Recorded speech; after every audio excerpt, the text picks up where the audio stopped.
All right. Looks like we have a good group of people joining here today. Thank you all so much for taking the time to join our SBTi 2.0 Rethinking Corporate Climate Strategy for a Net Zero Future.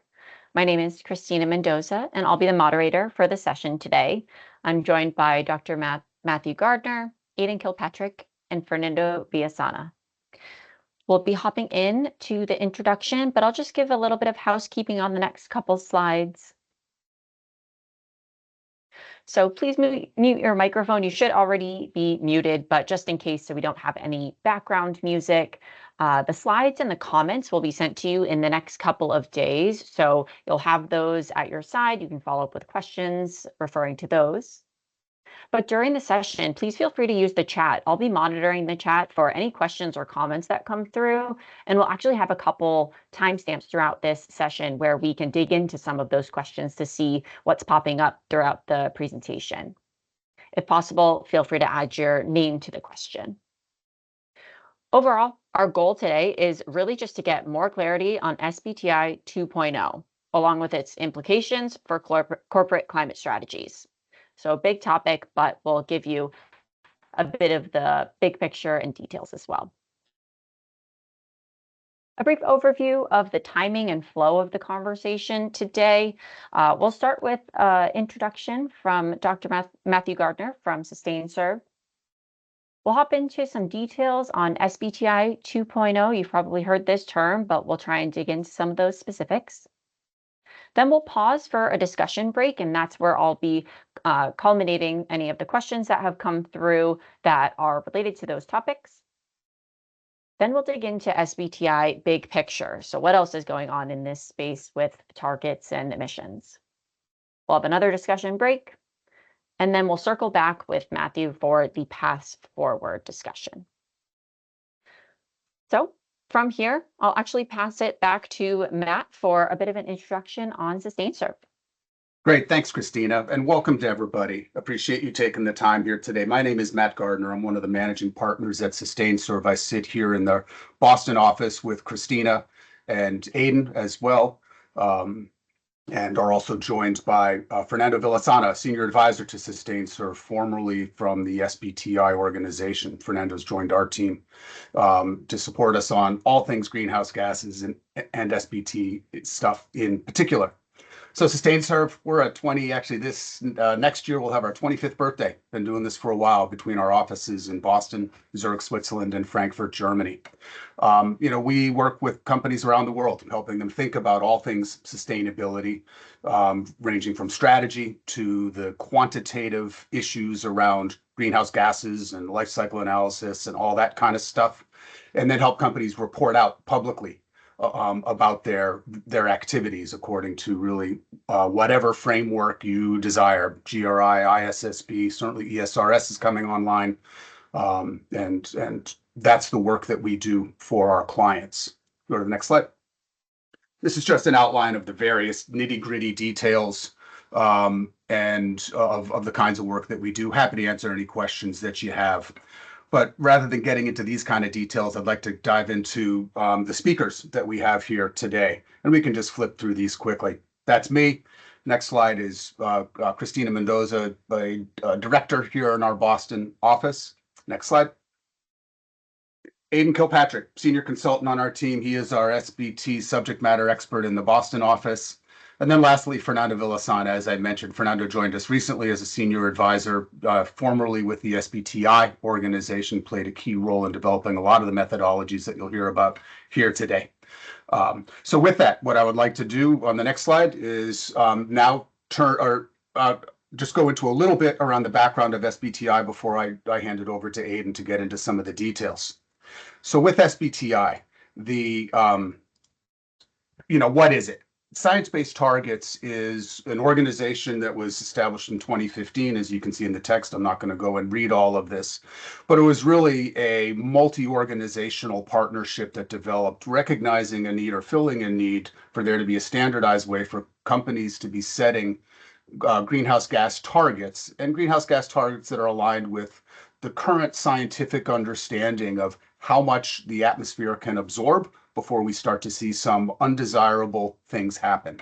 Science-based targets, as the box below says, truly translates into that 1.5 degree threshold, above which we would like to avoid, below which we think we can avoid many of the more dynamic, shall we say, outcomes. The concept is simple. I'm a scientist by training. I love when we talk, science here.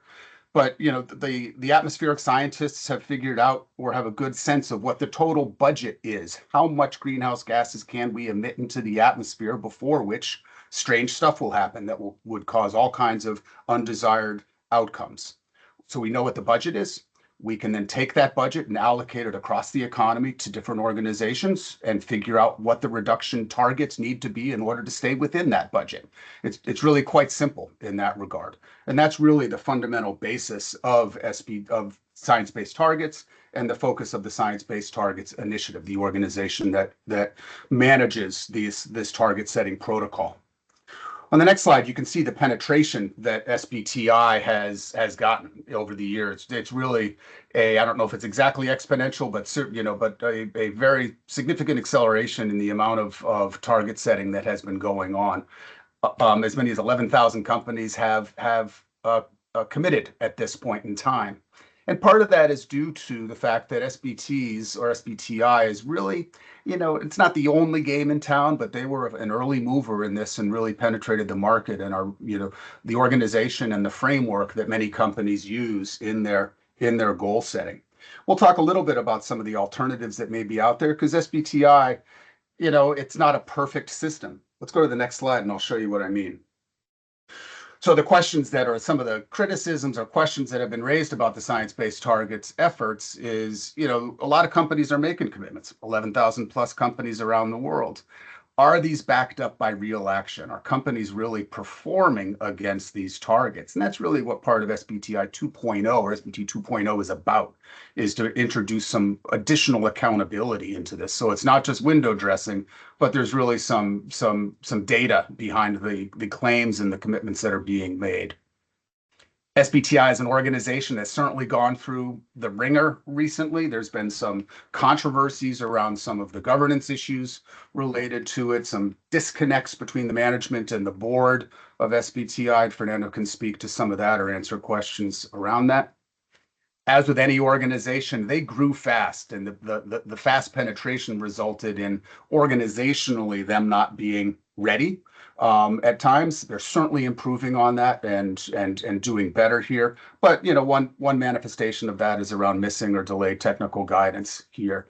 They're making progress, and I'm not here to throw rocks at SBTi, but just to have a candid conversation around some areas where there's improvement that's been needed and maybe is happening or it still is needed. And then lastly, science-based targets, when the company sets them, this is not a simple undertaking. Certainly doing the math and making the commitments is relatively straightforward. However, to have the organizational infrastructure in place to be able to hit what are, fairly aggressive targets, particularly when you get into scope 3 emission reductions, it's an undertaking, and it's one that companies need to take seriously. So this is all just part of what we're going to be talking about here today. What I'd like to do now is hand it over to my colleague, Aidan Kilpatrick from our Boston team, to walk us through some of the nitty-gritty details of SBTi 2.0. So Aidan, you're on. And myself unmuted. Thanks, Matt.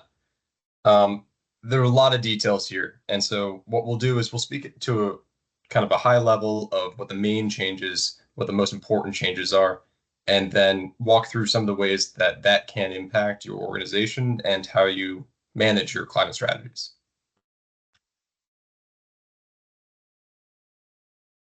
So with SBTi 2.0, it's the corporate net zero standard, the second version of it. Fernando and I actually put our thoughts together in an article on this that when we send out this deck, you'll have that link to follow up with, and that kind of provides a narrative flow of a lot of the things that we'll discuss today. It really doubles down on enhancing accountability and demonstrating progress over time on these targets that they're committing to, and setting up sort of action plans for how to really effectively implement them. But there's some challenges and some difficulties that a lot of organizations are going to have some growing pains in adopting this new standard. In terms of kind of where it stands today, the initial draft was published back in March. Public consultation on that first draft ended June 1st. And where we're at right now is we're in the midst of a pilot testing phase. The extent to which that this is a firm schedule and deadline, I think there's some flexibility. And I think with, as you see with organizations throughout the sustainability space, they either have faced delays, face additional feedback that they didn't anticipate, and it will take them some time to basically process all the feedback that they get on the current standard. Where it's currently slated for finalization is sometime during Q2 of 2026, with basically enforcement starting in 2027. That's their current plan, of course, up for some sort of revision or delay. One of the main pieces that the new standard implements is this two-tiered approach. So no longer will they have a standard across all companies, and then a separate standard for SMEs, the small and medium enterprises. Instead, they basically have two sets. So a full standard with the full slate of requirements for Category A companies, and then a narrower set of requirements for Category B companies. The intention behind this is to acknowledge that companies headquartered and based out of areas in the kind of developing world don't have necessarily the resources or the leverage to make these commitments and implement these changes necessarily on the same timetable. However, SBTi wants to make sure that the standard is internationally accessible and is open to all companies. And so there's a both size and location basis for establishing whether you're Category A or Category B. For the US market, anyone in the US market is going to be considered at the medium and large size a Category A company. And so that's going to be the focus of what we talk about today, which is the full slate of requirements. This is a kind of a broad overview slide. And so I want to, it basically summarizes the main different areas of impact of the changes. The expanded accountability is really key here, where you have to demonstrate actual performance and not just set that target. And part of that, I'll pull you over to the visual here that SBTi produced. Prior, they were just a target validation organization. Now, what they're trying to do is basically build in this governance cycle where they're evaluating progress for addressing ongoing emissions, assessing and communicating that progress, and then they have requirements to reevaluate and see how much progress you've made and make sure that you are living up to the commitments that you've made and adjusting targets as necessary at that reevaluation standpoint. There's additional areas where they're expanding the scope, including beyond value chain mitigation. So, where carbon credits come in and having formal recognition of that, though not included in the actual target itself. There's also an emphasis on addressing scope 3 emissions more tactically, where there's less emphasis on, the kind of higher level estimations of scope 3 that can be a real challenge to show reductions through, but identifying KPIs through which you can address directional change. And let me jump ahead to some of the more details here. Some of the key areas where this is a different standard entirely from 1.2. Obviously, the categorization of tier 1 and Category A and Category B companies. There's an adjustment for the commitment letter. Basically, a commitment is now required, and the deadline for submitting for validation after that commitment is now 12 months rather than 24. There's now a climate transition plan that is required within 1 year validation. So basically, after you've validated your target and you're set up to go, within a year, you need to submit an actual plan for all those reductions that you've committed to. There's an adjustment to organizational boundary. This is kind of a GHG accounting acknowledgement that the GHG protocol doesn't necessarily always match up with your financial consolidation approach. So there's some flexibility there. They've adjusted the base year so that it can no longer be from back in 2015, but it now must be 3 years prior to the initial validation at the earliest. There's an introduction of third-party assurance requirement, and basically to have a certain level of assurance on specific activities in your scope 3 value chain by 2035. The adjustment to the target time frame is to 5 years. You can optionally include milestone years, but the near-term target needs to essentially be a 5-year, no longer a 10-year target. And the validation cycle here and the claims that we were just discussing, I'll go into it with a little bit more detail, but basically they're expanding the role of SBTi as an organization to assess more of the climate strategy and target setting cycle than just the target setting itself. How this breaks out to impact your emissions inventory in a few strategic ways. First, on scope 1, combined targets are no longer allowed, and so that's really a key change where if you were to set, a combined scope 1 and 2, you could reduce scope 2 much more efficiently than scope 1, which would often be the case. That is no longer allowed. You have to have separate targets for each. There's 2 different options that they included in the proposal that they will then decide on in the finalized version, between how they basically acknowledge previous progress in terms of how they moderate the budget conserving contraction approach. So like the budget carbon budgeting that Matt was referring to earlier, acknowledging past performance while also setting up a pathway forward. And they've updated the pathways in line with IPCC AR6, Annual Report 6, and the IEA, the net zero energy scenarios. For scope 2, the main key difference here is that they've actually required a location-based and a market-based target. So location-based being based on the average emissions produced per the grid electricity used in that location versus the market-based using different market-based instruments. And there's additional guidance, and I think they're still working through some options in this that will be in the final version, according to time and spatial matching of RECs in the market instrument area of scope 2. Scope 3, there's a lot of information on this slide, and I'm going to refer to it kind of a little bit at the high level, but walk you through each of these stages.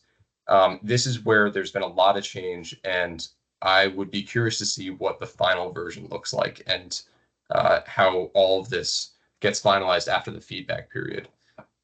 Basically, they break out scope 3 no longer as you have to choose a certain number of categories that represents 67% of your scope 3 inventory for your target, but rather you have to include any categories that are over 5% of your total scope 3.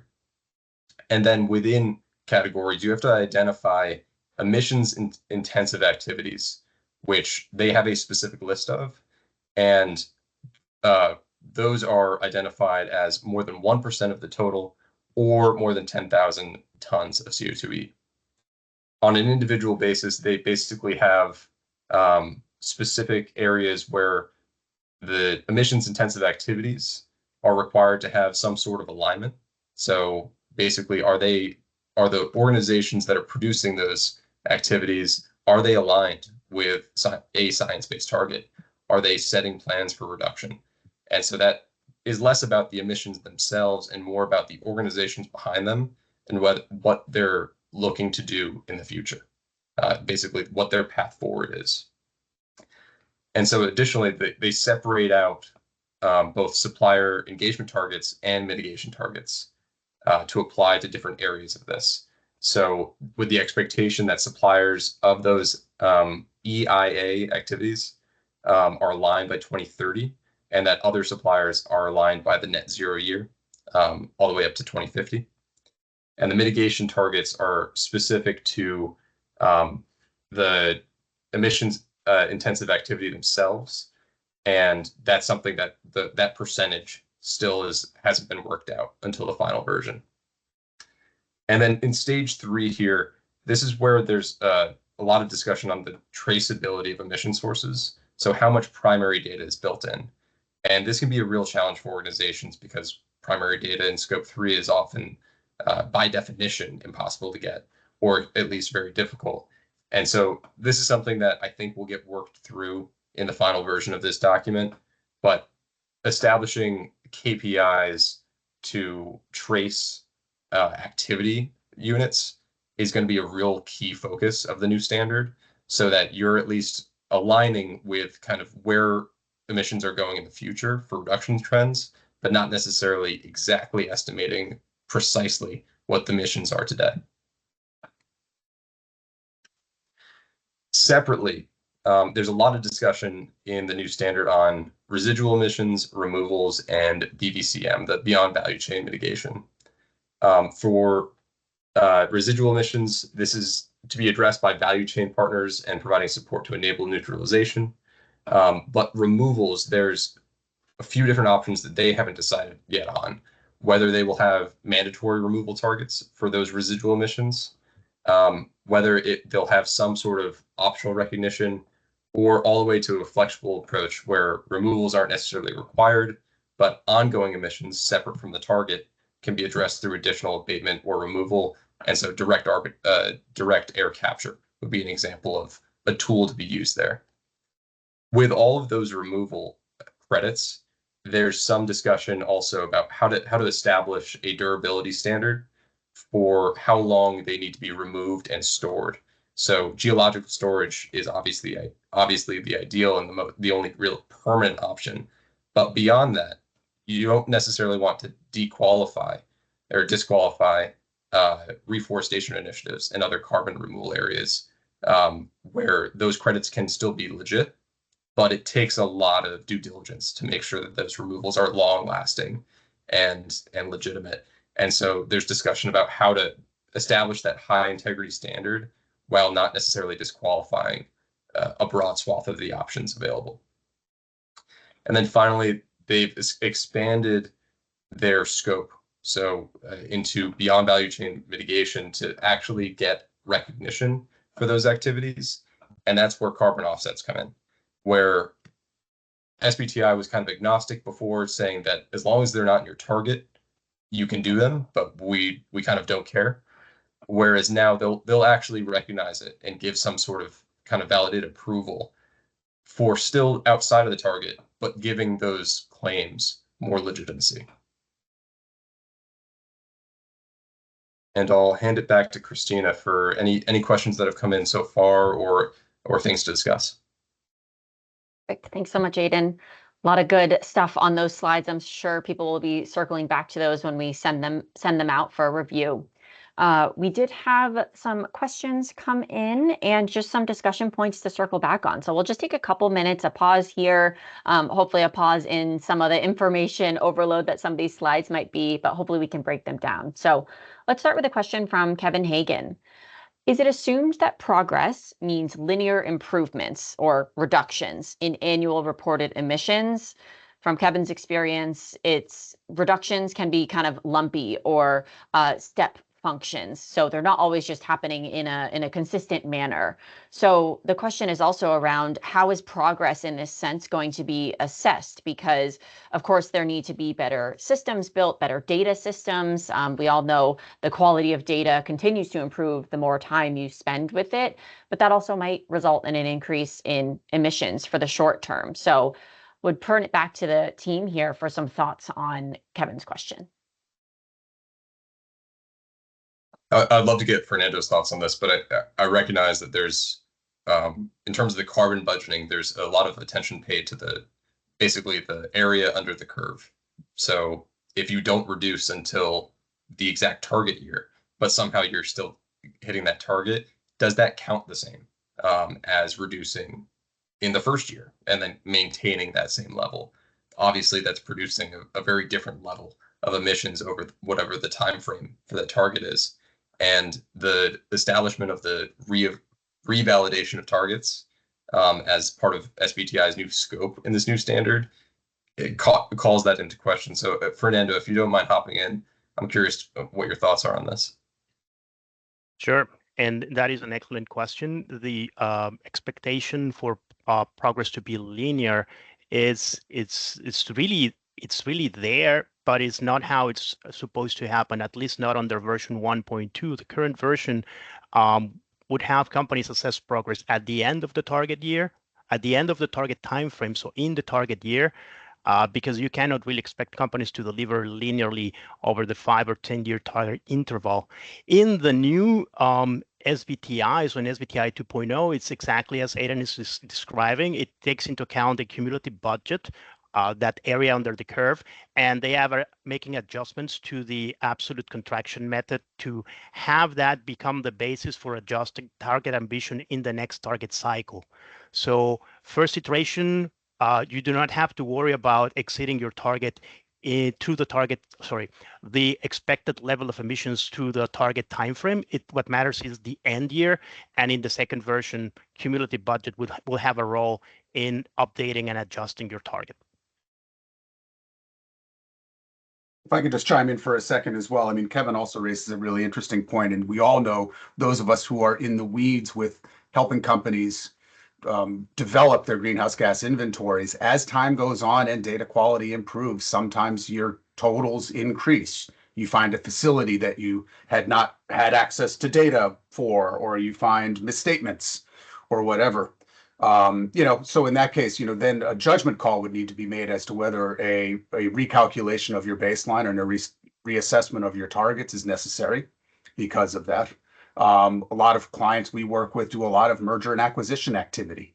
And, so therefore also you would see baselines change, and likely you would need to do a recalculation and a resubmittal of that. It's really on a case-by-case basis and depends on the details. I would suggest that, in terms of the lumpy decreases, the lumpy progress that might be made, describing that in any narrative, in your sustainability reports and your TCFD discussions, to be, talking about the lumpiness of it and just addressing it directly to provide context for the observer, for the outside observers, as to why the progress is what it is.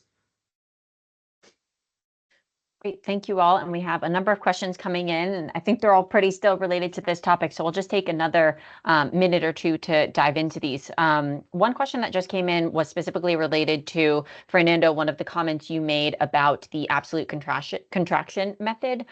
So we'll hit that and then we'll hit some of the others that have come in. But from Ray, Georgia, what are the adjustments to the absolute contraction method that, Fernando, you just mentioned? Is it just the introduction of non-linearity, or is there more? That's a good question. There are two options right now being explored. Both are described in the annexes to SBTi 2.0. One is precisely focusing on a linear target setting method, and the other one would take into account this budget conservation approach. They are both an evolution of the current absolute contraction approach. So this is target setting methods for scopes 1 and 2 emissions. And the next iteration of the standard will actually tell us which way the initiative is heading. Right now, both options are open and are being considered based on the feedback from the public consultation period and the pilot testing period that is currently happening. So we'll see what the final method for SBTi 2.0 will be in the next version that they release, which hopefully will be in September. Not the final, but another draft for a quick consultation round. Perfect. Thanks, Fernando. We'll circle back to just one or two others, and then I think there's some that might be good for the conversation later in this presentation. So briefly, what will the situation be if a company is not able to meet the set target? Can they change that target easily? Is it a complex process? Do they need to submit progress of the target every year?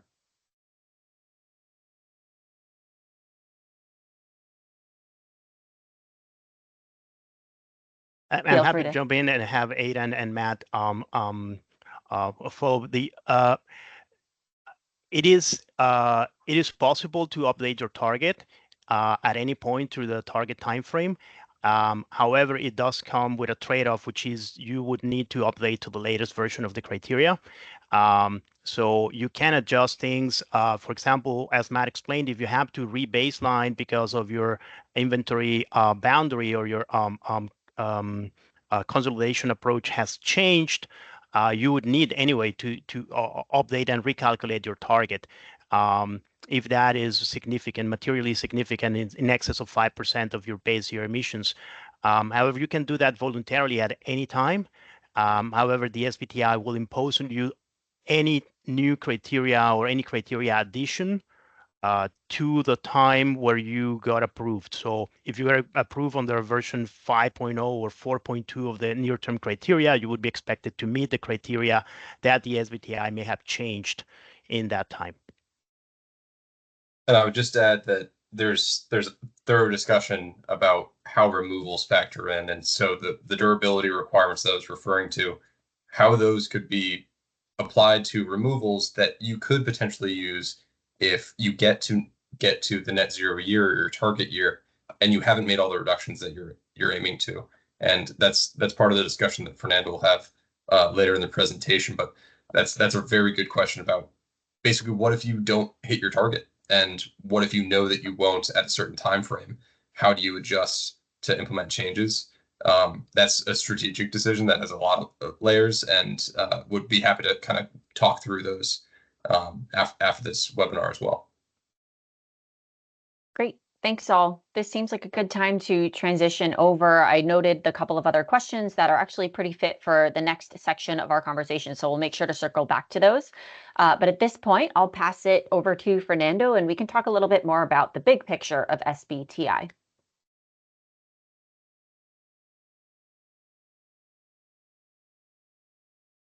Sorry, I was just unmuting myself. So thank you, Christina. And yes, in this section, I'm going to share my perspective on SBTi 2.0 and possible implications for companies already in or thinking about joining the SBTi.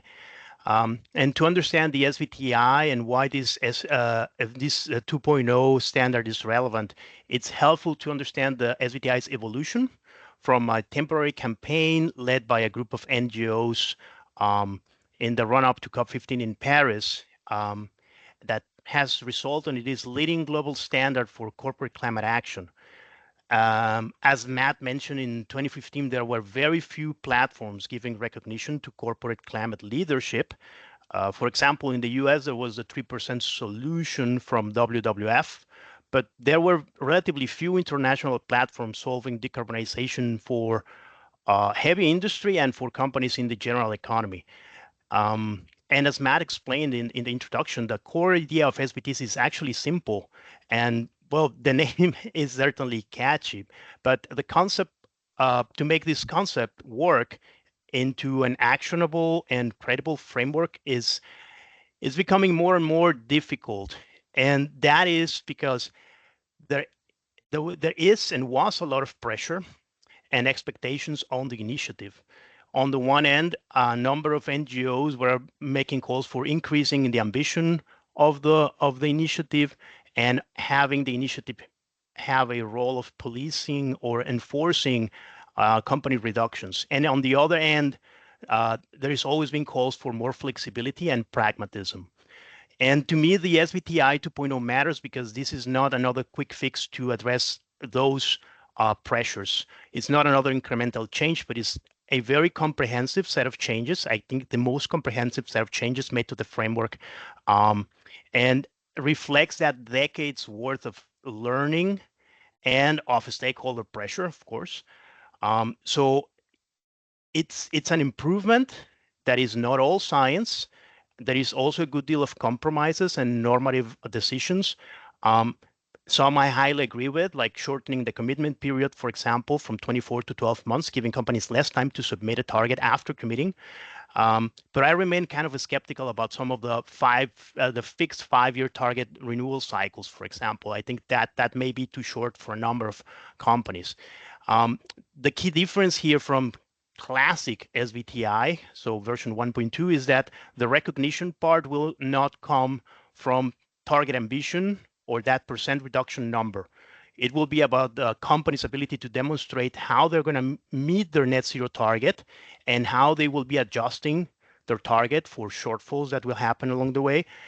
And ultimately, the goal of SBTi 2.0 is to create trust with your customers, with your stakeholders, with your investors, and even in certain markets with regulators, that your net zero targets will be delivered. And on top of that, there is a very important addition to the standard, which is an approach to making these achievement claims or target progress claims. And that was largely missing from the picture since the start. It is important because it raises the question of what counts as real and credible decarbonization, and also triggered the discussion on these new approaches for Scope 3 targets, also on how to address your residual emissions, and all in all, how to leverage from market instruments on top of RECs, which have been allowed for a long time. So in the next slide, we have another important question, which is, who is this new standard going to be for?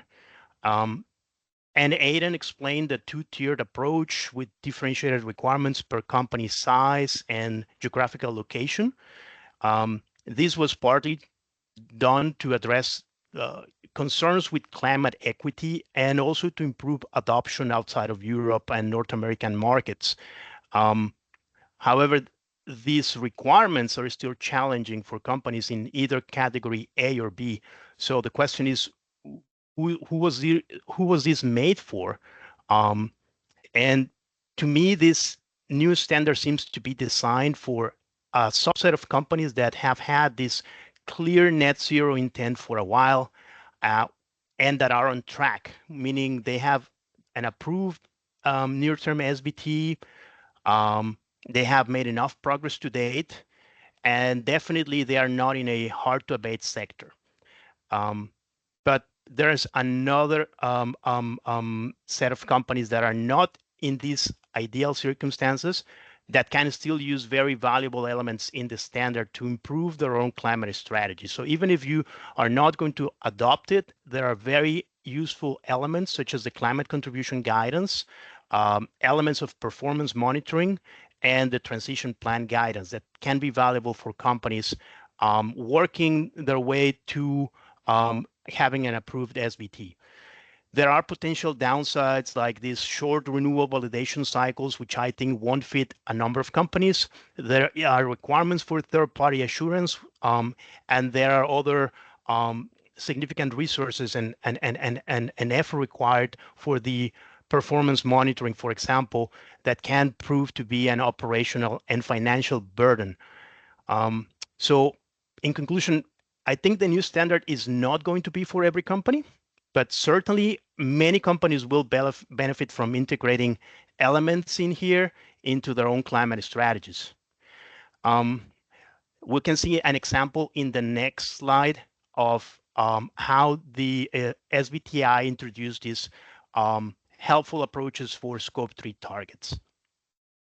So in the next slide, we can see that, well, many Scope 3 inventories are not built on primary data. They are built on spend data, industry averages, and that's generally okay as a starting point. But it actually limits how useful inventory estimates are for designing an abatement plan and for tracking progress. The new standard brings in another focus, which is using alignment indicators to assess where your suppliers and your partners are heading.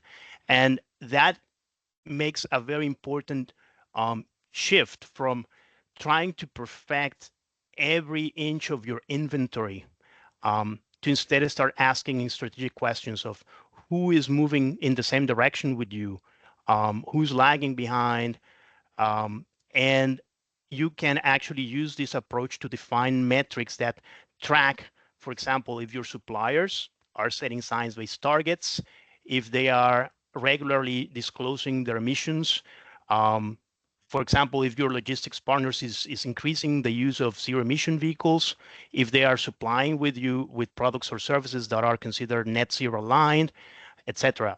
So instead of focusing on emissions levels in your scope 3 categories, you could actually track behaviors and use these alignment metrics as proxy KPIs of your value chain decarbonization efforts. And that can help you find areas of collaboration, prioritize suppliers, and improve your procurement standards. All in all, the new approach will allow you to start aligning your value chain with net zero even before you have perfect emissions data available. In the next slide, we can talk about one of the most complicated and the most controversial issues in the SBTi for a long time. I recognize a lot has been written in support and against carbon credits. There has been a lot of stakeholders voicing opinion on this on both sides of the debate. And as Matt mentioned, there recently has been a confusing message where the SBTi new CEO was quoted as saying that companies should be able to use carbon credits to meet their targets. And that message is significant, again, because it touches on that what counts question, what counts towards the target, and what should be the focus of companies trying to make progress on their target or trying to achieve their target. So the SBTi just issued a blog afterwards clarifying different types of instruments and how they can be used in the new framework. So let's start with the next slide. And here we can see how the SBTi has characterized carbon credits into three broad categories. First one on the left is your run-of-the-mill avoided emissions credits, which are issued against a hypothetical or counterfactual scenario. Emission reduction credits, which are issued for activities that reduce an emission source or eliminate an emission source altogether, such as capturing and destroying methane or switching from fossil fuels to bio-based fuels. And then lastly, we have carbon removal credits, in which you remove carbon from the atmosphere and keep it stored in a carbon pool, hopefully with enough durability or permanence to make a change. And as you can see, these three types of instruments are in itself very different. In the next slide, we can see that difference changes how they can be applied. So on the left side, we can see that if a company falls short of its scope 1 target, the proposed criteria in SBTi 2.0 would allow that company to make up for that gap with carbon removal credits, so no generic offsets. That's currently in the proposal, and that's to make it possible for a company to that is not expecting to meet their target to still make a claim of achievement through the use of carbon removal credits. In the second case, this is the voluntary option is for additional recognition. A company can purchase high quality credits, including avoidance credits, for emissions outside their target. And this has been the position of the SBTi since the start, which is offsets are okay as long as they're purchased and applied above and beyond their SBT reductions. And the third element to unpack here is that to achieve net zero, as Aidan explained, all of the residual emissions must be neutralized with actual removals. So more of like a like-for-like situation. And this would be only removal credits. There is no room for avoidance or reduction credits. These distinctions are very important for transparency and credibility. And that is why we need to carefully review the final criteria before even considering including any of these instruments within your climate strategy. Next slide, please. And yes, speaking of climate strategies, it should go without saying that companies need to have a climate action plan alongside their SBTs. Sadly, that has not been always the case. And the initiative is introducing this requirement now because a large number of companies historically with approved SBTs never really develop one. How are those targets going to be achieved? It's not easy to say. So I think this is one of the most important, and it's an excellent addition to the framework that is much more relevant than renewal validation cycles, because it gives credibility that a target, that company has a plan to achieve and work towards their target. And the SBTi 2.0 has a set of requirements that were inspired by TCFD's guidance. One of them is that the plan has to describe the company's governance, the mitigation roadmap, what kind of internal policies and resources they have that are necessary to achieve targets. These climate transition plans don't have to be developed at the time of validation, but have to be published within 12 months from initial validation under 2.0. And it has to be visibly formally approved by their top management. And there has to be a commitment to review and update at least every 5 years, coinciding with a renewal validation cycle. All in all, I think it's important for everyone to have a climate action plan. And it is the backbone to any climate strategy, honestly, and it is the best way to improve transparency and credibility over your climate action. So even if you are not sure about SBTi 2.0, yeah, you should be starting. You should begin to think about making or building up a climate transition plan. And speaking of which, this last point is important, because so far the SBTi has been the leading net zero standard to date, but there are other emerging platforms that are also requiring climate transition plans, and that are also very relevant for companies to consider. So in this slide, I want to share some insights about ISO 14060, the Net Zero Aligned Organization Standard, which is becoming a very serious alternative to SBTi 2.0.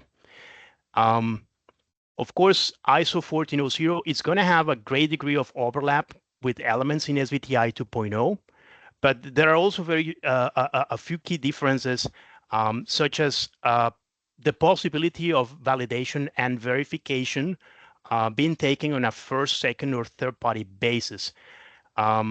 So imagine if ISO 14060 gains traction, you might see a number of net zero verifiers come forward, such as DNV, TÜVSÜD, ERM-CVS, SGS, and you might also expect companies to just self-declare compliance to ISO, or allowing investors and customers to verify them.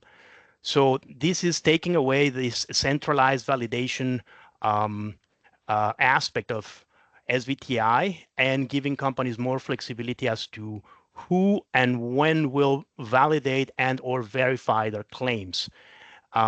Another key difference is that there are no fixed renewal validation cycles per se, but there are interim targets. And these interim targets, for example, the first one has to be no more than 5 years from the target setting year. And the subsequent ones can be at intervals less than 10 years. So it's a little bit more flexible than SBTi 2.0. ISO Net Zero is expected to be released in January 2027, around the time that SBTi 2.0 will come into force. And I personally think that this new ISO standard is a valid route for companies facing the end of their near-term SBT that are hesitant to jump on SBTi 2.0. So I think it's important to contrast the final versions of both frameworks. They'll come out very close to each other. And yeah, so I'm going to stop here and hand it back to Christina for our second Q&A session. Thank you. Perfect. Thanks, Fernando. And we had a number of questions come through. I tried to kind of organize them. So we'll just take a couple questions here, and then we'll wrap up in the next couple slides. Feel free to keep adding questions, and if we don't get to them, we'll be sure to follow up following the webinar. So quickly, at a kind of big picture of if someone has existing targets, one, can they choose to remain on the current version, so SBT 1.0, or forget the exact version, but can they stay with what they're doing? Also, will their strategies for reduction be assessed? There's some pros and cons to that. If so, it would be challenging to develop that and to have that vetted, but it might be really helpful for other companies to be able to learn from how peers are getting after this.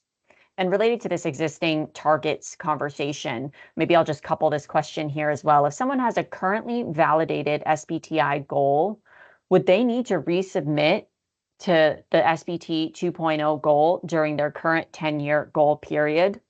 So maybe if we could have just a couple comments on people with existing targets and how they should go forward.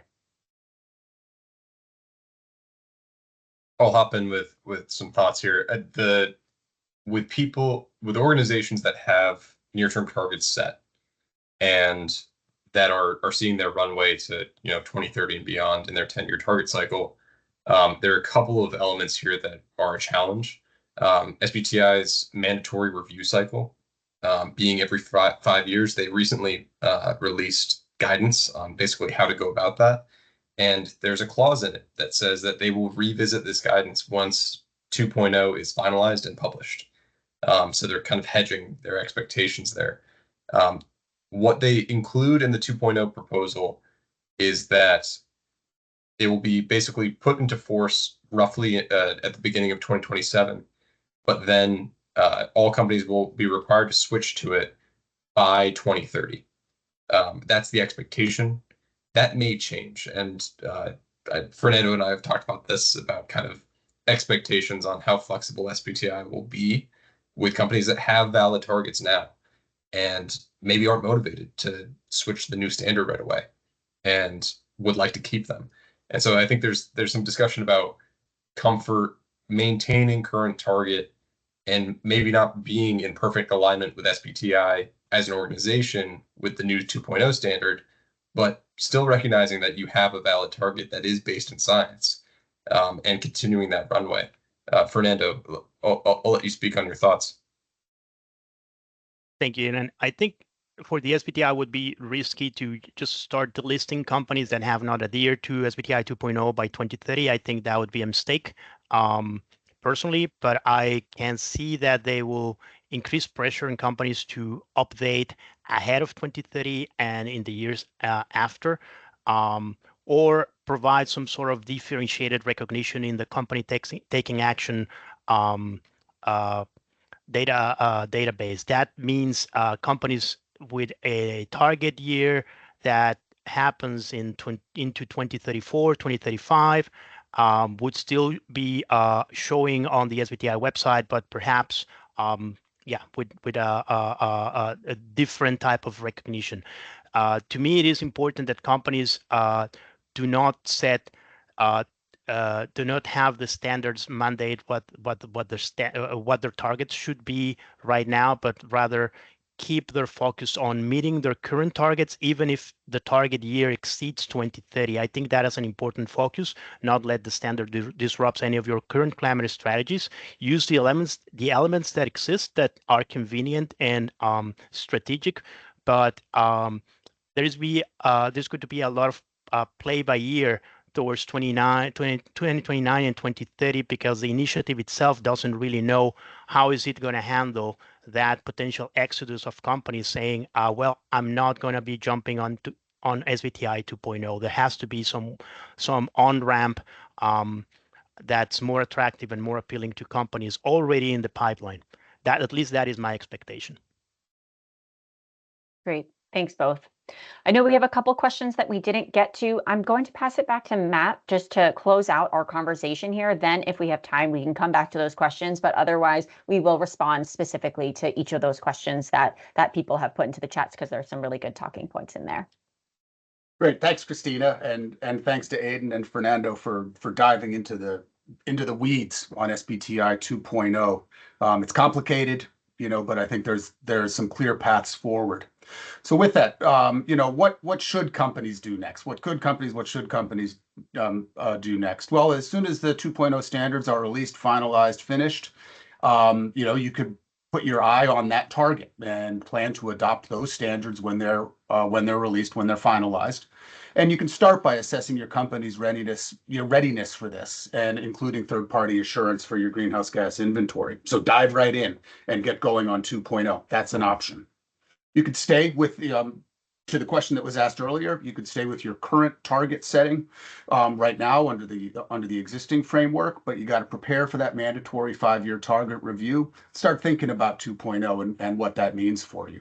If you haven't done an SBT at this point, then but you want to have them under the existing regimen, then you got to get going and to get your targets submitted by the second quarter of 2026.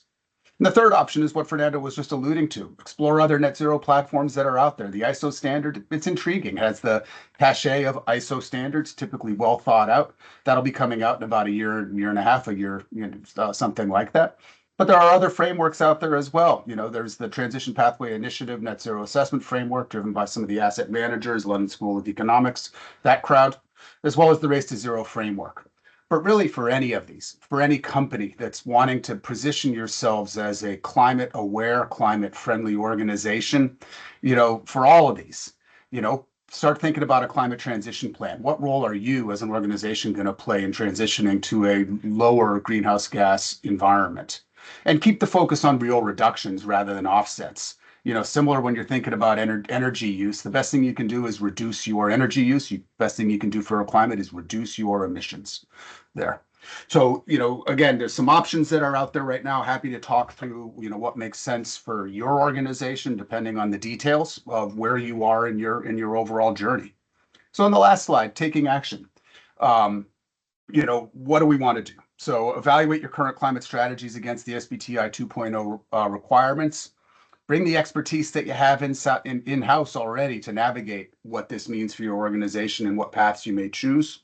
Think about the frameworks that you want to align with. Develop the mechanisms for monitoring progress and updating your strategies. And finally, develop a roadmap. That's really kind of, again, for any company that wants to think about climate change and your role in a changing climate, doing this, whether it's aligned with SBTi, whether it's aligned with ISO 14060 or whatever, all of these things just are part of what a company needs to do in order to do its role in combating climate change. So with that, we are on target, 12 noon. Hope you all noticed that, right on schedule. Thank you all for joining us today. Very grateful for your time and attention. We'll be following up with slides. If you have any questions, things that you want to, chew on further with us, just let us know. We're here and happy to have that conversation with any of you.